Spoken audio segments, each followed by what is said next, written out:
Okay. Welcome to Overwatch, and welcome to Coaching the Many. This time I'm going to be talking about Zenyatta. Very interesting healer, lots and lots and lots of cool things we can talk about with Zenyatta. Especially with like the new Lucio as well. Zenyatta's actually kind of left in the dust a little bit in terms of his healing output. So we're going to be spending a little while talking about that. There's actually some good demonstrations of that, as Twitch chat says, hello, hello, hello. Do feel free to come by and watch us live. It is 10 PM on 10 PM British summertime, which is 11 PM Central European summertime, and it's something in America. I'm sure you guys can figure it out. You have the internet. I also tweet when I start every stream, so follow the Twitter, and hey, you'll know. You'll figure it out, I'm sure. You're intelligent people. Okay, let's go. Let's talk about Zenyatta. So we've got a gold rank game. The hero of the story will be this man here, Bundy. Bundy O is a sub, and sent this in saying that wasn't sure like what was going right, what was going wrong with this game. This is an interesting game as a whole. There's a lot to talk about with this game. It's not all on the Zenyatta either. It's also going to be about sort of dealing with Pharahs. It's going to be about dealing with raids. It's going to be about ganging up on people, being like a mean person, how mean actions and how praising yourself wrong is just a really bad way of asking people for help for stuff. I need to get Twitch chat off the screen on the side. That's for the event. There we go. We can get rid of that. Okay, let's go. Bye, Twitch chat. Oop. Okay. 66. So we're on Route 66, which is actually like kind of a dangerous map for Zenyatta, I find, just because it's very open, it's very rotational. So Route 66 has a lot of ways for like a Tracer, for example, or a Genji to get round to the back line. Especially after the first point, you're gonna start running into people just all over the place. There's nowhere really safe for you to tuck away, and that's kind of what Zenyatta needs. He needs to be able to hide away in the back line because he's very effective from there, right?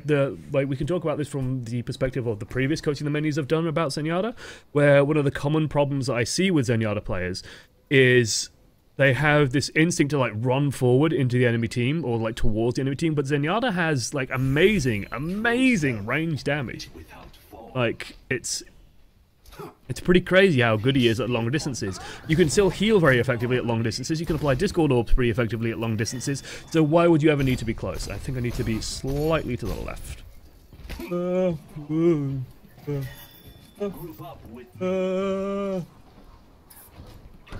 There we go. Let's go over here. We don't have a Reinhardt, so you can sit safely over here. Now, the weakness that Zenyatta has, of course, he has a very low healing output. Like, I used to describe it as having, like a Lucio and Zenyatta sort of paired together. Oh, well, that's a really good screen. Let's stop it. Right. Nope, nope. I used to pair it together as like Lucio and Zenyatta are your sort of, you know, they'll top people off, they'll keep people ticking up. They're reliable healing, but it's not amazing healing compared to Mercy and Ana, who are more like your bursty, your instant, like, okay, well, the tank's taking a shitload of damage, put Mercy or Ana on them, and they're going to stay alive and alive and alive and alive and alive and feel really good. If you have like a Zenyatta Lucio team comp before, it used to be the case where you wouldn't have as much healing, for example. The thing that Zenyatta brings is he brings very reliable healing, he brings a lot of damage, and he brings Discord orb, of course. So it's all really, really strong. Hey, Buckle. Oh no. If you wanna be my lover, you gotta get with my friends, Kappa. Making love forever. Friendship never ends. But yeah, oh God, flashback to that goddamn wig and the dress. God no. Actually, this jacket, this Overwatch hoodie thing, not hoodie, I don't know, leather jacket has been near the wig, so it smells like the wig. So I have flashbacks to that. Anyway, so he brings a lot of damage, but he doesn't bring as much healing, but he brings very reliable healing. So the thing with Zenyatta is you want fights to not go on that long, because if you think about your overall healing output as a team, when you have like, especially now if you have Zenyatta plus X, you're going to have lower healing output as a whole than if you had Lucio plus Mercy, or Ana plus Mercy, or Ana plus Lucio. Like those two combos now, well, everything but Zenyatta provides more healing as a whole, so it's going to be a little bit better. I hope that we don't see any reign of justice today, Electric Drew says. Guess what? Guess what? As my tweets alluded to before. And this is sort of a nice little point. Of like, you see how slowly Junkrat gets healed up here until the Mercy steps in? It's like, it's really not that much healing output. But we have a Junkrat on the team. One of my least favorite things. So there's a Pharah. This should instantly signal to the Junkrat. Ha! Maybe I should swap off. I mean, maybe I could do alright, but Maybe Maybe we could deal with this. They have a Diva as well, and I'm looking at this and I'm thinking, okay. We can sort of help deal with the Pharah. Like, Zenyatta is actually really nice to help counter Pharahs. I'm going to talk about this a lot, so let's preface this, because Pharah is a complete bitch. She's actually pretty huge in the current meta as well. Like Pharmacy, a lot of people struggle to deal with it. A lot of people say that Pharmacy is broken, and I'd say it's just a very difficult combo to work around. Zenyatta is actually a very good answer towards it, as long as the Pharah can't just dive you. If she can dive you, you're going to be in a lot of trouble. The Junkrat never swaps, spoiler. Yeah, no, the Junkrat never swaps. I'll spoil that for you now. At least not until the point I watched. I haven't watched the entire video, but I've watched a good majority of it until I got the point where I just started thinking, holy shit, this team is killing itself. Yeah. Zenyatta helps a lot with that, because if you think about Pharah, okay? Like, if you think about the cover she's in, there's just this huge open space that she's just floating around in. She has 200 hit points. Hey, Rolny. Did I say that right? Rolny? Let's go with Rolny. Join the many. Thank you, Rolny, for your support. Welcome, welcome, welcome. Anyway, we've got Pharah floating around in all this big open space. She has 200 hit points. Just 200 measly hit points. We have a McCree. So let's say at this distance, McCree's dealing about 50 damage on a body shot. Okay, so he has to hit her 4 times to take her out of the air. In that time period, Pharah could run, Pharah could be healed, anything else could happen. We can help spam at her and make her very uncomfortable, because if Zenyatta hits her, that's a huge chunk of extra damage. And Discord will basically reduce that time to about 3 hits from McCree. There's a little bit of wiggle room in there, but let's just say it reduces it to about 3 hits. It reduces the time to kill considerably on the Pharah, which is extremely good. It's just going to sort of help get rid of her. The problem is you've got a Junkrat who can't do anything about that. The McCree's overstepped forward, and down they go. And down the McCree goes. So now this Pharah's kind of got free reign, where the only thing shooting at it. And honestly, I am like, you see that headshot? Like, Jesus Christ, look how little health she has left. I don't know if she was on full health before, or she probably wasn't on full health before, because she's been taking she took a little bump there from the demon. She's probably taken 1 or 2 hits there, but look at how low that is. And this is sort of the power of just the Zenyatta flat cannon effect. Let's put a healing orb on this Mercy, just keep her alive nice and easy. This Diva should not be out here if the team's pulling back. Down she's going to go. And now it all starts to go a little bit wrong. Now let's... Let's talk about communication on Zenyatta, because it's super important. That's a interesting resurrect. So let's talk about sort of call-outs. Zenyatta is actually one of those heroes that if you do good call-outs, you can make such a huge impact. Just telling people why the Discord is and just keeping it on a single target. And I'll say that one thing I liked seeing was the fact that, you know, we're putting our Discord orb on a target and we're not just changing it every 2 seconds. This res, maybe got 2. Okay, she definitely didn't get the McCree. So McCree is down, dead. And yeah, so nothing's sort of stopping the high ground. The soldiers on the high ground, Pharah's on the high ground, they have complete control. This to me was a bit of a panic ult. And honestly, I'd say that this fight is kind of already over.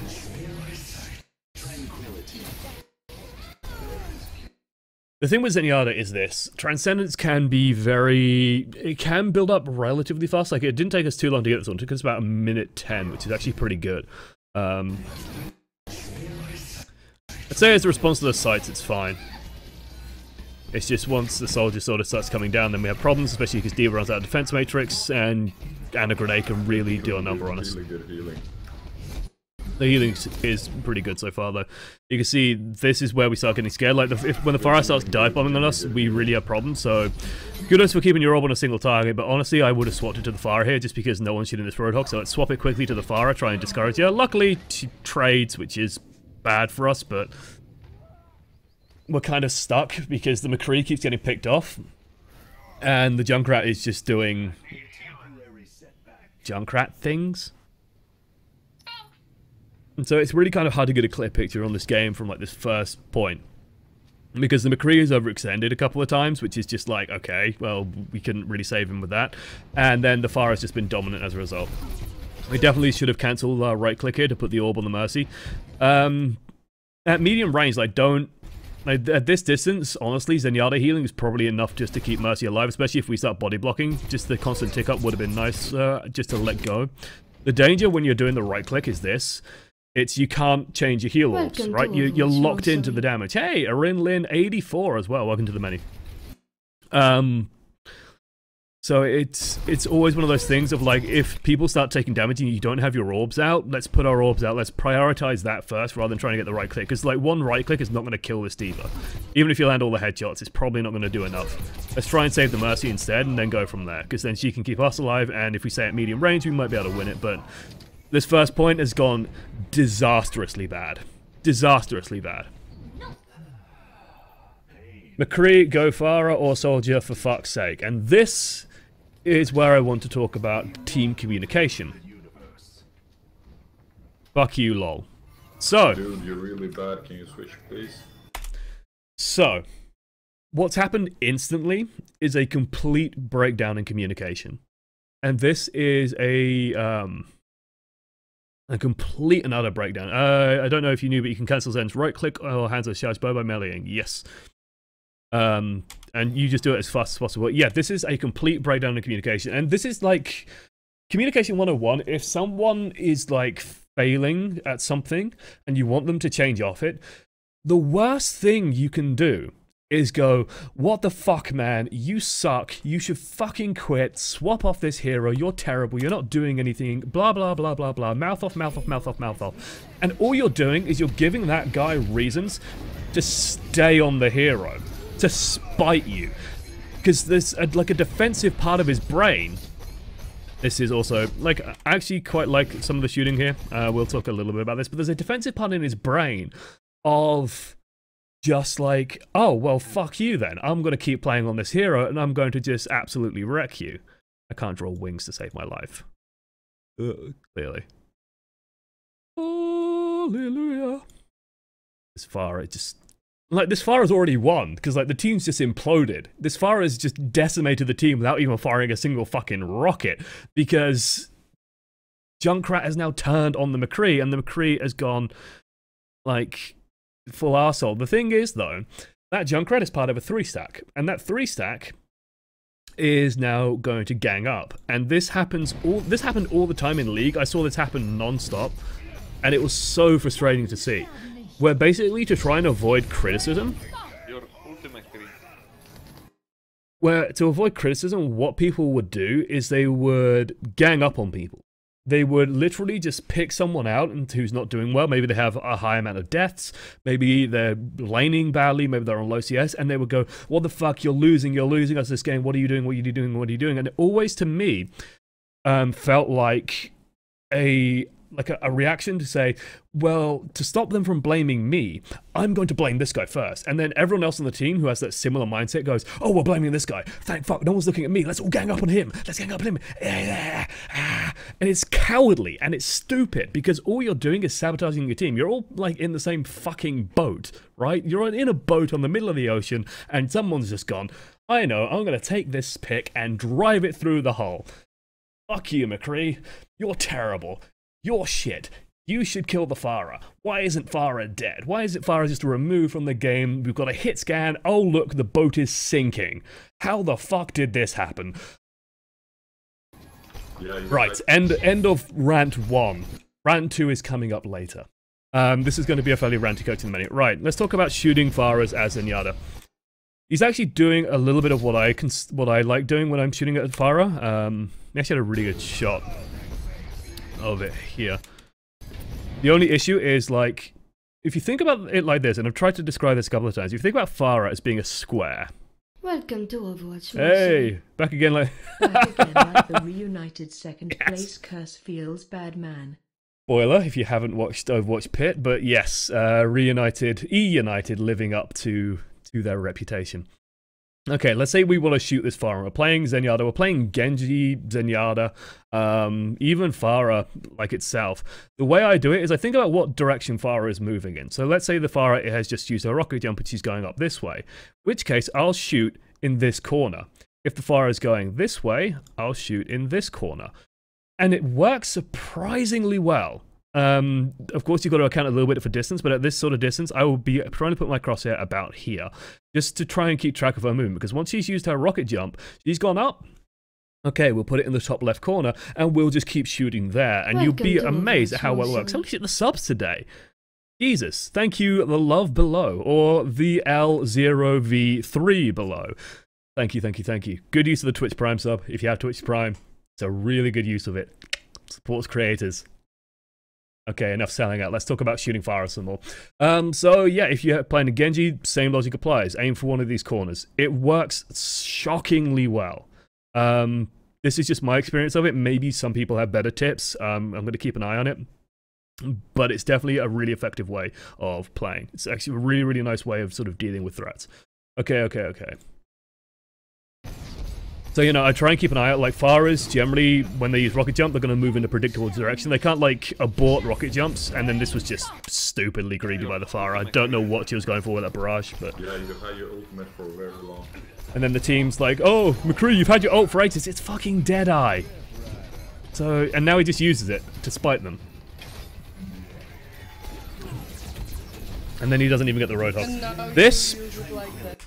This, I don't like. There are ultimates that we should Transcendance for. There are ultimates we absolutely should be Transcendancing for. Whole Hog is not one of those ultimates. The thing with Whole Hog is if you just let it ride you out, if you're on 200 hit points and you're not like up close to him, so if we just didn't fire our ultimate here, and we just, instead of trying to walk forward or trying to do anything, we just let it bounce us out. Mercy Guardian Angel's out, we bounce away from the Roadhog, we put Discord on the Roadhog, and Roadhog's just stood out in the middle of the open doing his little crank. And he's a little, looks like I'm eating soup really quickly. He's just turning his little crank, and he's not actually doing anything. He's just sort of pushing everyone back to a medium distance where he can't do any damage. And then we put a Discord orb on him, and everyone just shoots him. And now you use it like that. Okay. Maybe you're a pig. Okay. Pharah's back. Can you kill Pharah? What the fuck is your problem? Time for rant number 2. Time for rant number 2. If you're playing a hero that struggles against Pharah and the Pharah hits you with a single rocket, the correct reaction is not to go, what the fuck, hit scan player name here. Why isn't Pharah deleted from the game? I've just been brushed by a single missile. What the fuck? It's a McCree! Like, what the fuck is he going to do? He's got to shoot her like 4 fucking times or get a headshot, and maybe then it'll be 2, maybe 3. It's not easy to get rid of the Pharah. All you can generally do, especially if you're one-on-one. Holy shit! The Juice is Zeus. Welcome, welcome, welcome. Good. Again, see, Twitch, you just mentioned Twitch Prime, and it works. And it does go to, like, it does work like a normal subscription, so it does support actual people. Anyway. It does actually support me. It's not just, you're not just giving like Amazon money or Twitch money, which same thing now anyway. But we should, like, I'm fine with us, our focus primarily here in terms of like Discord orbs, so we should be having our orbs up constantly, and they should be on probably one of 3 targets on the enemy team, which is D.Va, Roadhog, or it should be Pharah. And ideally, if the Pharah is like trying to get something done, if she is drifting out, like this Pharah has a bad habit where she will start like coming really far out into the open and just sort of hovering up in this area, like above us, like up here. She likes hovering around up here. If you put a Discord on her and you and McCree just shoot at her, she will die. Like there's an eventuality. She will die. And it feels good. So yeah. Definitely like just keep that orb on her, and then anytime Roadhog pushes forward, easy, easy, easy. And then if they have a D.Va, which I think they have a D.Va still, you just put the Discord orb on her, and she then has to be extremely worried anytime the defense matrix is down. Don't push too much, please, guys.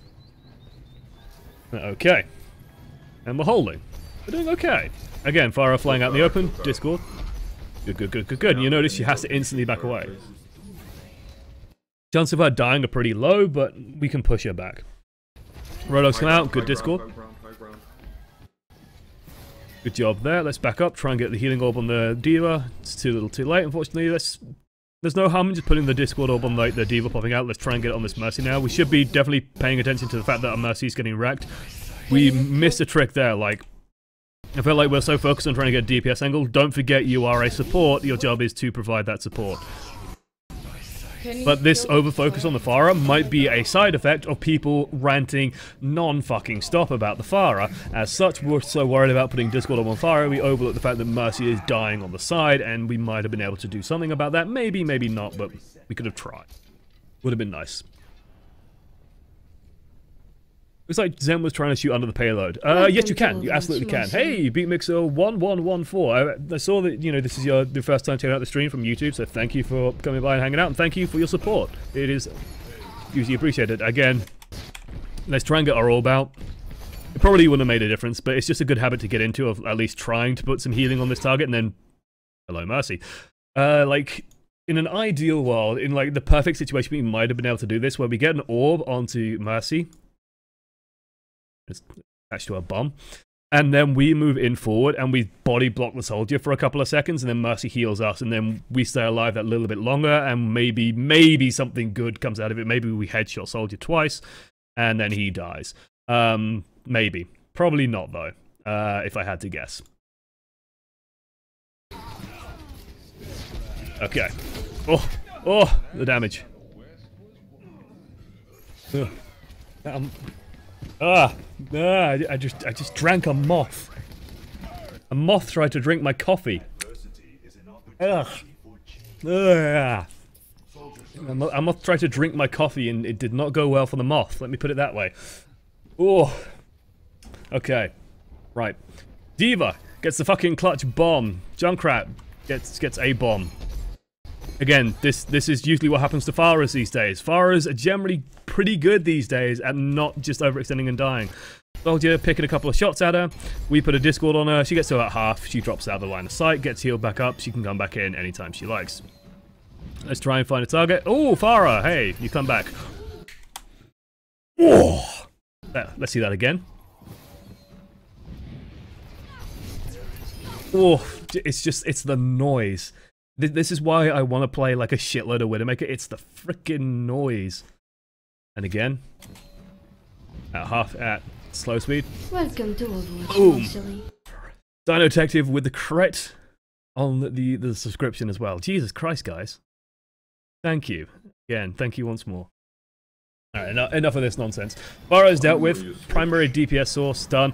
Team is like, I don't understand this from this Markov guy. I don't understand this. I don't understand this. Listen. Finally you switch. He's done what you want. He's done what you wanted. He's swapped hero. And you take the tone of, finally you've switched. Oh, thank fuck for that, you shit McMillion. And it's just like, you know, remember that boat? Finally you've switched. Oh look, there's another hole. Water's coming in even faster. It's just, what the Christ are you doing? Finally you switch. And I honestly think that a lot of people might actually be at lower rating just because they have really bad communication skills. Just because they tilt the shit out of their entire team. Again, this, I don't understand why. I mean, we shouldn't be jumping down in front of roadhogs in the first place. This is not a good idea. Treat roadhog like you would treat any other road. I'm not going to bring the green cross code back up, but treat roadhog like you would any other road, and don't jump into him. He's very good at close range. We have a hitbox that is effectively a square. This lines up very well with roadhog. We're panicking way too much here. You notice that at this distance, even though Reinhardt is this low and Reinhardt's nice and huge, Mercy is still keeping him alive, then we sort of brush past him. And then I don't know why we pulled this way with Transcendance. This is not where we want to be. This feels like panic to me. Like I think the actual sequence of events here was we actually accidentally dropped down, we land in front of the roadhog, we panic, we press Q to survive, and then we sort of try and do something with it. The thing that we should have been doing is we should have been tucking in and going this way. Let's go with pink. Magenta, technically, I think. Let's go this way. Because the Reinhardt goes this way, so we just want to put our 300 healing per second on the Reinhardt. And maybe help protect the Mercy a little bit. It also gives us some nice cover as well, because right here, we're exactly where we don't kind of want to be. Right? We've got our back to a wall. We're sort of in a corner. Like, if you think of the wall here, and like, we're floating here. And so if Pharah shoots any rockets at us, like, no matter where the Pharah hits the rockets, we're going to take some splash damage. So it's not really where we want to be. He's knocked back from Hoggle. A little bit, but then he pulls this way. And it's like, why not just pull closer towards this way, for example, where we can actually be out of the fight safer. Again, Zenyatta is a hero that relies on distance, so pulling this way just seems counterintuitive to me, where we're just exposing ourselves unnecessarily when we could be tucking in this way. And we could be trying to go this way, we could be trying to go this way to help the Reinhardt out. We could be putting a heal orb on the Reinhardt right now. There we go. Because now this happens where Sights comes in because the soldier had a clear line of sight on both supports, and then he drops down and kills us both. And this isn't me saying, like, in this one specific instance, he should have done this. It's not... That's not the lesson to take out here. The lesson to take out here is when Transcendance is finishing, we should be trying to find some form of cover somewhere so that we can go back to hiding. And we should be very aware of how long Transcendance lasts so that when we finish the Transcendance, we are somewhere safe, because the amount of times where you can get an opportunistic kill, this is ridiculous, this shouldn't happen, where you can get an opportunistic kill on Zenyatas is actually surprisingly high. Like, this happens even in Masters, I see. Coffee? I blame Twitch chat for this. I looked over and I saw all the coffee quotes. I wanted some. But we should be using the last couple of seconds of Transcendence because we have that extra speed, for example. We should be using it to reposition ourselves. And the healing will just sort of take care of itself because it's a pretty big radius, so it's okay. You know, it's all right. We can afford to sort of run around a little bit. So just finding somewhere better to hide, because like I think Soldier was either up, well, I think Soldier was actually up on here, but whatever. He's sort of on the high ground, and he's, I got you, and he's got us in his sights, and then pew pew pew, and he kills us both, and it's like, oh shit, they've just cleaned up both supports. Diva comes in, saves the day. This is just unfortunate. That said, I'm really not sure that we should even be considering jumping down here. Maybe we're doing it to avoid the Roadhog, but Roadhog gets a good predict, gets a good kill on us. I think we don't really have that many good options here. We probably should be trying to put healing on here. But Zenyatta, we probably do want to be sticking on this high ground. Like, Zenyatta is a very good high ground hero. He has a nice advantage from high ground. One of the cool things about Zenyatta as well, that really lends itself to high ground, that I haven't talked about yet, is this. It's this down here. So when people say stuff like, oh, I got Zenyatta really low, it's usually information for me that if I can't act upon it instantly, I instantly put it out of my mind. Because getting Zenyatta low, you have to get him really goddamn low for it to actually mean anything. Because he's 150 shields. It's... Any damage done to Zenyatta doesn't stick. It takes like, what, 2 seconds, and then it starts regenerating. And so, yeah. If you just stay on the high ground, if you stay up here, and you just peek out every now and then, you float your little head out, and then you just chew down, and any damage you take, you just step back and you just regenerate. And while you step back and regenerating, your orbs are still functional. You only have to take a couple of seconds, so you don't have to take so long that your orbs decay. If you're worried about that, you just poke forward and poke back instantly. And as long as you're not taking any more damage, you will just regenerate. It's a really, really good thing to get used to using, is just Zenyatta's ability to poke and then hide and then just come back out with full hit points. It's really, really powerful. Good job, good job. You got the counter Diva ult. Will this one get as many results? Who knows? He's on the kill cam. I guess it didn't though. Mercy's still alive. Mercy goes down. All the kills coming out. We swapped to Lucio to get back to the point quickly. I'm fine with this, although we win. Well, we don't win. We finish round 1. Notice there's still 12 minutes in the video. I've watched about 4 minutes further because what's about to happen is pretty hilarious. From like an outsider point of view. Chat, Zen is very good in Uprising too, if you have a good team. I can imagine that, actually, yeah. Provides a lot of damage. You don't generally need that much healing in Uprising as well. I can imagine that. Like, if you put that on... oh, look at Bundy. Look at Bundy! Yes! See? A little bit of good job, team. Like it. Like, held on second point, Route 66. Honestly, it's not too bad. First point, Route 66, though, a lot of teams can get stuck on it, so it feels bad, man.